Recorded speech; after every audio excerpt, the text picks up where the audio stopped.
ओम शांति। 3 दिसंबर 1983 की अव्यक्त वाणी में अव्यक्त बाप दादा ने बताया है, संगम युगी ब्राह्मण चतुर सुजान सौदागर रत्नागर। संगम युगी ब्राह्मण चतुर सुजान सौदागर रत्नागर। रत्नागर बाप दादा अपने चतुर सुजान बच्चों के प्रति बोले। आज रत्नागर बाप दादा अपने सौदागर बच्चों को देख रहे हैं। सौदा सभी बच्चों ने किया है। किससे सौदा किया और किन्होंने किया है? दुनिया के हिसाब से तो बहुत भोले बच्चे हैं, लेकिन भोले बच्चों ने चतुर सुजान बाप को जाना तो भोले व चतुर हुए। दुनिया वाले तो अपने को अनेक बातों में चतुर समझते हैं, उसके अंतर में आप सबको भोले समझते हैं, लेकिन आप सब उनको भोले कहते हो क्योंकि चतुर सुजान बाप को जानने की समझ चतुराई उन्हों में नहीं है। आप लोगों ने मूल को जान लिया और वह विस्तार में जा रहे हैं। आप सबने एक में पदम पा लिया और वह अरब खरब गिनते ही रह गए। पहचानने की आँख, जिसको श्रेष्ठ नॉलेज की आँख कहते हैं, वह कल्प कल्प किसको प्राप्त होती है? आप भोली आत्माओं को। वे क्या और क्यों, ऐसे और कैसे के विस्तार में ढूंढते ही रह जाते हैं। और आप सभी ने वो ही मेरा बाप है, मेरा बाबा कहकर रत्नागर से सौदा कर लिया। ज्ञान सागर कहो, रत्नागर कहो, था रत्नों की थालियां भर भर कर दे रहे हैं। उन रत्नों से खेलते हो, रत्नों से पलते हो, रत्नों में झूलते हो। रतन ही रतन है।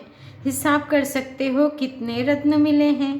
अमृत वेले आँख खोलते बाप से मिलन मनाते, रत्नों से खेलते हो ना। सारे दिन में धंधा कौन सा करते हो? रत्नों का धंधा करते हो ना।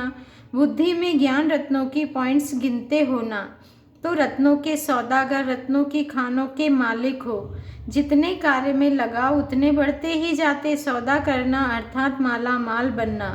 तो सौदा करना आ गया है, सौदा कर लिया है, वह अभी करना है। सौदागर नंबरवार है, वह सभी नंबर 1 है। लक्ष्य तो सभी का नंबर 1 है, लेकिन नंबर 1 सदा रत्नों में इतना बिजी रहेगा जो और कोई बातों को देखने, सुनने और सोचने की फुर्सत ही नहीं होगी।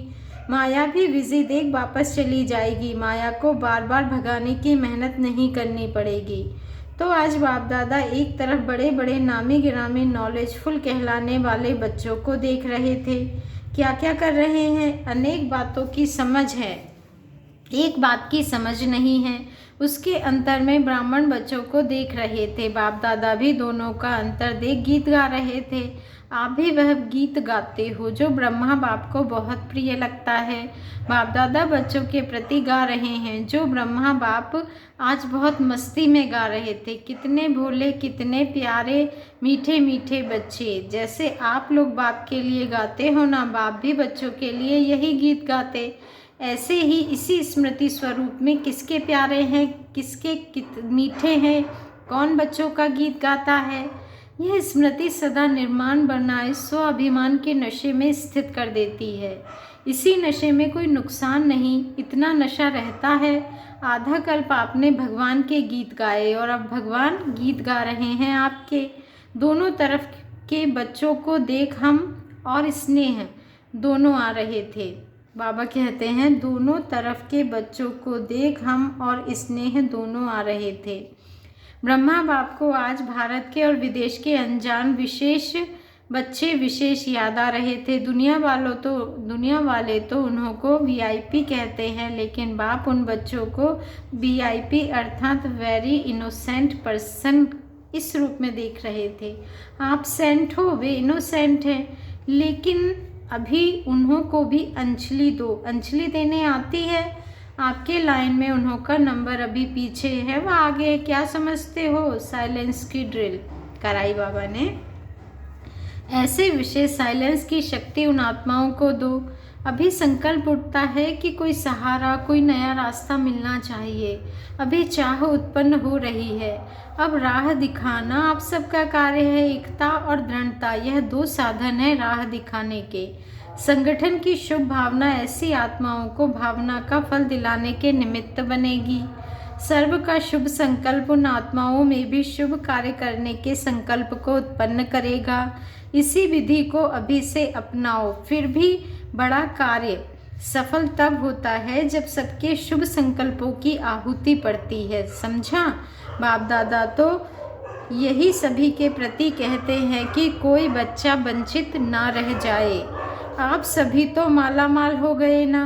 अच्छा, ऐसे श्रेष्ठ सौदा करने वाले श्रेष्ठ सौदागर, सदा रत्नों से पलने और खेलने वाले मास्टर रत्नागर, बाप के अति स्नेही सदा सहयोगी सिकी लधे, पहचानने के नेत्रधारी, सदा सेवाधारी, सदा मेरा बाबा के गीत गाने वाले विशेष आत्माओं को बाप दादा का याद प्यार और नमस्ते। और हम रूहानी बच्चों का भी रूहानी बाप दादा को दिल से याद प्यार, गुड मॉर्निंग और नमस्ते। शुक्रिया बाबा, शुक्रिया।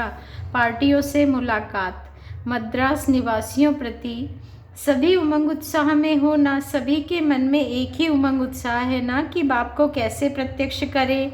अभी तो स्टेज भी तैयार कर रहे हो ना, स्टेज तैयार कर रहे हो प्रत्यक्षता का झंडा लहराने के लिए। स्थूल झंडा और भी लहराते हैं, आप सभी कौन सा झंडा लहराएंगे? कपड़े वाला झंडा लहराएंगे? क्या करेंगे? वह तो हुआ निमित्त मात्र, लेकिन असली झंडा कौन सा लहराएंगे? बाप को प्रत्यक्ष करने का, बाप आए हैं यह आवाज़ फैलाने का झंडा लहराएंगे। इसकी तैयारी कर रहे हो ना। सभी आत्माएं जो वंचित हैं उन्हों को रोशनी मिल जाए, रास्ता मिल जाए, यही पुरुषार्थ सभी कर रहे हैं और आगे भी करना है। अभी से यह लहर फैलाएंगे, तब उस समय चारों ओर यह लहर फैला सकेंगे। ऐसी तैयारी की है ना। सदा यह सोचो, जो अब तक कहा नहीं हुआ है वह हम करके दिखाएंगे। नया कुछ करना है। नई बात यही है जो सर्व आत्माओं को परिचय मिले और वह समझे, वर्णन करे, अनुभव करे कि बाप आ गए। अच्छा, प्रश्न है, सबसे बड़ा खजाना कौन सा है जिससे ही ज्ञान और योग की परख होती है? उत्तर है, सबसे बड़ा खजाना है खुशी। चाहे कितना भी ज्ञान हो, योग हो, लेकिन खुशी की प्राप्ति नहीं तो ज्ञान ठीक नहीं। कोई भी परिस्थिति आ जाए, खुशी गायब नहीं हो सकती। अविनाशी बाप का अविनाशी खजाना मिला है, इसलिए खुशी कभी गायब नहीं हो सकती। योग लगाते लेकिन खुशी नहीं तो योग ठीक नहीं। आपकी खुशी देख दूसरे आपसे पूछे कि आपको क्या मिला है। यही ज्ञान और योग की प्रत्यक्षता का साधन है। प्रश्न है अगला, किस लगन के आधार पर विघ्नों की समाप्ति स्वतः हो जाती है?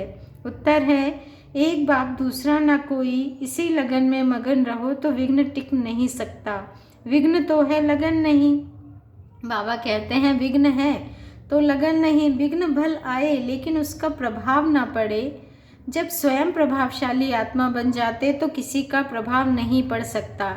जैसे सूर्य को कोई कितना भी छिपाए तो छिप नहीं सकता, सदा चमकता रहता है। ऐसे ही प्रभावशाली आत्माओं को कोई भी प्रभाव अपनी तरफ खींच नहीं सकता। तो सदा एक बाप दूसरा न कोई, इसी लगन में मगन रहने वाले यही विशेष संगम युग का अनुभव है। अगला प्रश्न है, सदा अपने को श्रेष्ठ पाठधारी आत्माएं हैं, ऐसा अनुभव करते हो? उत्तर है, श्रेष्ठ ते श्रेष्ठ कौन? बाप। और बाप के साथ पाठ बजाने वाले क्या हुए? विशेष पाठधारी। ऊंचे ते ऊंचे बाप के साथ पाठ बजाने वाली श्रेष्ठ आत्माएं हैं। यही सदा याद रहे। कोई कितना भी कई जन्म पुरुषार्थ करे, लेकिन आप जैसा उच्च पाठधारी नहीं बन सकता। महात्मा बन सकते, धर्म पिता बन सकते, वह मैसेंजर हैं। आप बच्चे हो, कितना रात दिन का फर्क है। ऐसे अपने श्रेष्ठ भाग्य को सदा स्मृति में रखते हो। वह कभी भूलता, कभी याद रहता। जब हैं ही बच्चे तो भूल कैसे सकता। अविनाशी वर्षा प्राप्त होता है तो याद भी अविनाशी रहेगी। घर बैठे बिना मेहनत के बाप ने स्वयं आकर अपनी पहचान दी और अपना बनाया। आप लोग तो भटकते रहे, परिचय ही नहीं था, यथार्थ रूप का मालूम ही नहीं था। जिसको आया उसको ही बाप मान लिया। बड़ा भाई बाप समान हो सकता है, लेकिन भाई से कोई वर्षा नहीं मिल सकता। पहचान ना होने के कारण ढूंढते रहे। बाप ने जब परिचय दिया तब पाया। तो ऐसे खुशी के खजाने में सदा खेलते रहो। मिट्टी से कभी नहीं खेलना। छोटे कुल के बच्चे मिट्टी से खेलते हैं, रॉयल बच्चे मिट्टी से नहीं खेल सकते। वह तो सदा रत्नों से खेलेंगे। अच्छा, ओम शांति। शुक्रिया बाबा, शुक्रिया।